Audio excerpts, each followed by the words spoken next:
హెచ్చరిక, దైవజనుని హెచ్చరిక.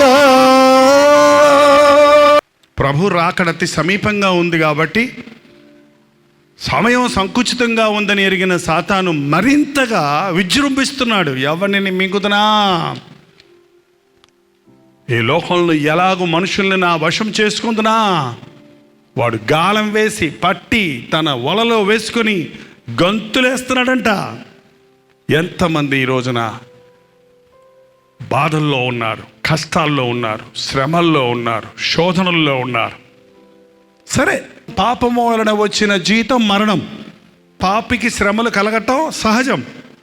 కానీ ఇలాంటి లోకంలో ఉన్న దేవుని నమ్ముకున్నవారు, ప్రభువును రక్షకుడిగా అంగీకరించిన వారు, దేవుని సాక్షులుగా బ్రతకాలనేవారు బాగున్నారా? వాళ్ళ శోధన వేరు, మన శోధన వేరు. కానీ మనకి కూడా ఏమున్నాయి? శోధనలు ఉన్నాయి.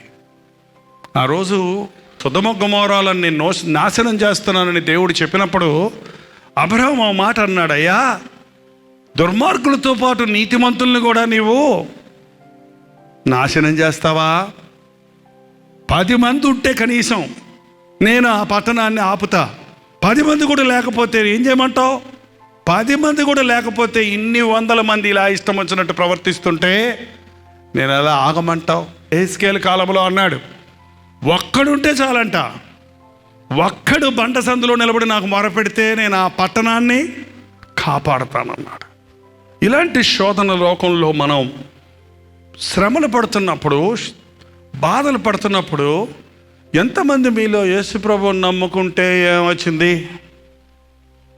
ఏం ప్రయోజనం? దేవుడు అని నోరు కట్టుకుంటే ఏం ప్రయోజనం? మన సాక్షి అని చేతులు కట్టుకుంటే ఏం ప్రయోజనం అన్న ఆలోచన వచ్చిందా? చేయొత్తలండి. వచ్చింది కదండి. మీకు రాకపోతే వచ్చేటట్టుగా మీ పక్కన ఉన్నోళ్ళు మిమ్మల్ని సతాయిస్తారు. ఏమొచ్చింది నీకు? ఇంకా ప్రార్థన అంటావు, మళ్ళీ ప్రార్థన అంటావు. ఏమైంది నీకు? ఏమొచ్చింది నీకు? ప్రార్థన దేవుడు అన్నావు. ఏం తీరినాయి నీ కష్టాలు? నీకు ఇంకా సమస్యలు వస్తున్నాయి కదా, నిన్ను అందరికి చులకనైపోయావు కదా నువ్వు అని పక్కన ఉన్నోళ్ళు మనల్ని లాగడానికి ప్రయత్నిస్తారు. అటువంటి పరిస్థితుల్లో మనం ఏమైపోతాం? మనుషుడు 2 చేయగలడండి. ఒకటి తిరగబడతాడు, లేకపోతే కూర్చొని ఏడుస్తాడు. ఏంటండి? ఒకటి తిరగబడతాడు, లేకపోతే కూర్చొని ఏడుస్తాడు. మనం తిరుగుబాటుదారులం కాదు కదా. తిరుగుబాటుదారులుగా ఉన్న మనల్ని దేవుడు తన బిడ్డలుగా చేసుకున్నాడు కదా. మనం తిరగబడలేము, తిరగబడి బూతులు తిట్టినోడిని తిట్టలేము, మోసం చేసినోడిని మోసం చేయలేము, కొట్టినోడిని కొట్టలేము, కేసు పెట్టినోడికి ఎదురుకుండా కేసు పెట్టలేము. మరి ఏం చేస్తాం? ఇంకా మిగిలింది ఒకటే ఉంది మనకేంటది? ఏమనుంది అక్కడ?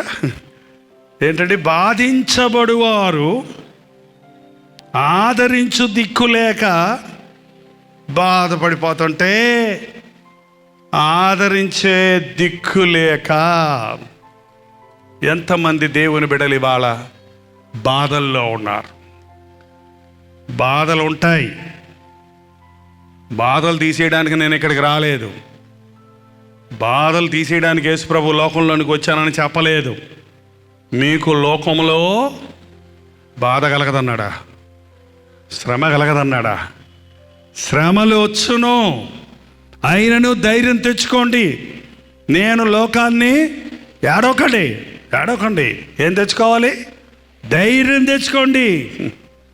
అయితే ఒక సంగతి మీకు ఈ రాత్రి నేను చెప్పాలనుకుంటున్నా. నీ కన్నీటిని తుడిచేవాడు, నిన్ను ఆదరించేవాడు ఒకడు ఉన్నాడు. నాకు తెలుసు, మీకు అందరికీ ఆన్సర్ తెలుసు. ఎవరండి? ఆన్సర్ తెలుసు. కానీ ఎవరు ఆయన దగ్గరికి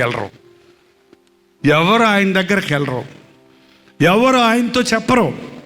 యేసయ్యా, నా కన్నీటిని తుడువయ్యా, యేసయ్యా నా బాధ చూడయ్యా, యేసయ్యా నా బాధ నేను భరించలేకపోతున్నానయ్యా అని ఎంతమంది దేవుని సందులో ప్రార్థిస్తారు? ప్రార్థించండి. ప్రార్థిస్తే దేవుడు సహాయం చేస్తాడు. ప్రార్థన.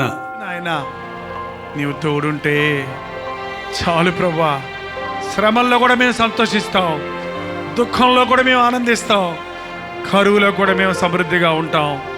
అట్టి దీవెన మాకు కావాలయ్యా, అట్టి దీవెన మాకు కావాలయ్యా. ప్రార్థన చేస్తున్నావే కానీ నీ బాధలు తీరటం లేదే, నీ వ్యాధి నుండి నీవు స్వస్థత పొందడం లేదే అని సూటుపోటు మాటలతో అవమానపరుచుతున్న వారి యొక్క అవమానాలను సహించలేక కుమిలిపోతున్న వారిని ఈ రోజున నజరేయుడైన యేసుక్రీస్తు నామములో విడుదల చేయించున్నాము తండ్రి. నా దేవుడు సమర్థుడు, మమ్మల్ని విడిపించడానికి సమర్థుడు అని సాక్ష్యము చెప్పినట్లుగా మా బ్రతుకుల్లో నీ దీవెన చూడడానికి సహాయం ఇచ్చేయను ఆయన. మా నిమిత్తము కాదు, నీ నామము నిమిత్తమై నీ అద్భుత కార్యాలు చేసి నీ శక్తిని లోకానికి నిరూపించినట్లుగా మాకు సహాయం చేయను ఆయన. యేసుక్రీస్తు నామములో అడుగుచున్నాము తండ్రి. మన తండ్రి అయిన దేవుని యొక్క ప్రేమయు, కుమారుడైన క్రీస్తు యొక్క కృపయు, ఆదరణకర్త అయిన పరిశుద్ధాత్మ యొక్క సహవాసమును కుడి వచ్చిన మనందరికీ ఇప్పుడును సదాకాలమును తోడై ఉండునుగాక. ఆమేన్, ఆమేన్, ఆమేన్.